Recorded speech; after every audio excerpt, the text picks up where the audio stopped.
Bonjour chers élèves. L'objet thématique 3 est intitulé Les récits d'aventure. Donc, il s'agit des textes narratifs par excellence. Le défi le plus important à relever dans les récits d'aventure, comme dans tout genre de la narration, est celui de captiver le lecteur, de lui donner envie de continuer la lecture. Mieux encore, de le tenir en haleine et de lui couper le souffle, notamment avec des aventures époustouflantes. D'où l'objectif de ce texte, tenir le lecteur en haleine. Bien sûr, pour le faire, il faut créer un effet de suspense à l'intérieur même de la narration. On est bien familier avec le mot suspense, mais non avec les outils employés pour le mettre en place. Donc, comment faire pratiquement pour créer un effet de suspense?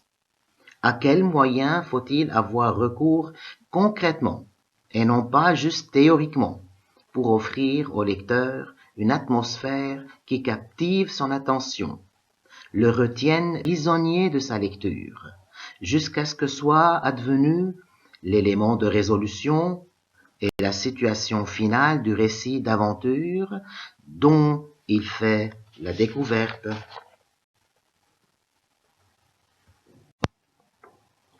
Je ne vais pas moi-même anticiper les réponses à ces questions.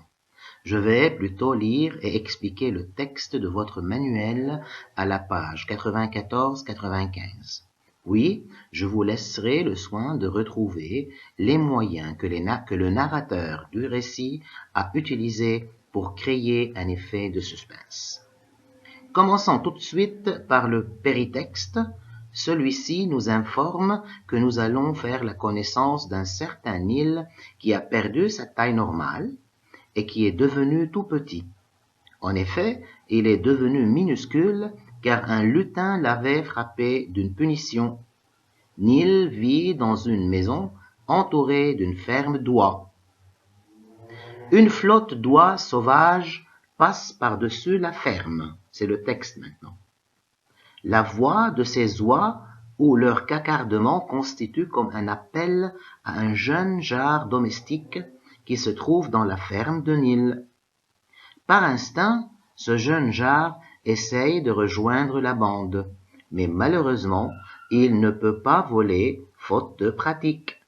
Il essaye donc inutilement de s'élever dans l'air. Nil est en train d'observer tout ce qui se passe devant lui. On comprend qu'il ne voudrait pas que le jeune jar quitte la ferme parce que ses parents seraient tristes de ne pas le retrouver dans la ferme. Mais nous avons bien affaire à un jeune jar obstiné. Le voici qui essaie une deuxième fois de voler et de rejoindre ses amis. Et cette fois-ci, il réussit à le faire.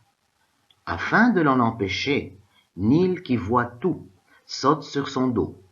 De cette manière, il pourrait peser de tout son poids sur le jar et l'obliger à redescendre vers le sol. Mais c'est trop tard. Le jeune animal quitte bien le sol et se lance vers le ciel.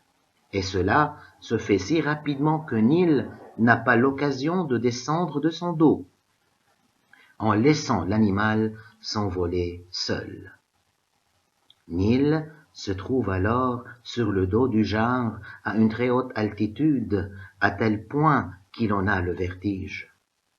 Pour se protéger davantage et pour éviter une chute fatale, notre Nil s'attache au cou du jar et s'agrippe à ses plumes et son duvet.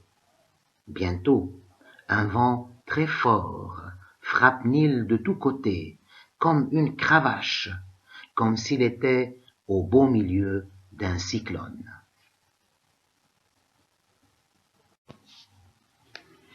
En conclusion, nous voyons bien qu'il y a dans ce texte deux moments de suspense. Le second était bien évidemment plus fort que l'autre. En premier, la tentative du jar de s'élever du sol et de voler pendant que Nil l'observe et qu'il se persuade que, par manque d'expérience, le jar ne saura pas voler. Puis, le moment où le jar réussit à battre ses ailes et à prendre de la hauteur en emportant sur le dos Nil qui avait sauté sur lui dans le but de le maintenir au sol, mais sans succès, comme nous le voyons. Le point le plus fort de ce suspense est le fait qu'on ne sache pas ce qui pourrait advenir de Nil. Emporté dans les airs, loin de sa maison et de sa ferme, haut dans les nuages et fouetté par des vents violents. En effet, le texte se sera contenté de présenter 3 étapes du schéma quinaire.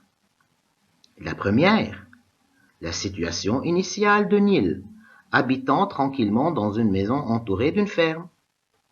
La deuxième, l'élément perturbateur que l'on voit dans le passage d'oies sauvages dans le ciel, qui attirent par leur cacardement le jeune jar. La troisième, la dynamique des actions dans le cadre desquelles nous n'avons connaissance que de 2 péripéties.